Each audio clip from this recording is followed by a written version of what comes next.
कीमत जमाना में बोली बेवहार के, बोली बेवहार के हो, बोली बेवहार के। सब के हुई हवा भुखाइल बाटे प्यार के, भुखाइल बाटे प्यार के, भुखाइल प्यार के।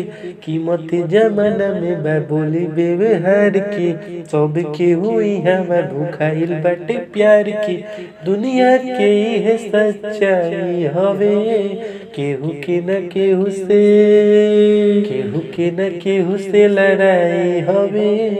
जादो बबुआन सभे भाई हवे, सिंह जी के ये कहनाई हवे। जादो बबुआन सभे भाई हवे, पंडित जी के ये कहनाई हवे। जादो बबुआन सभे भाई हवे, सिंह जी के ये कहनाई हवे।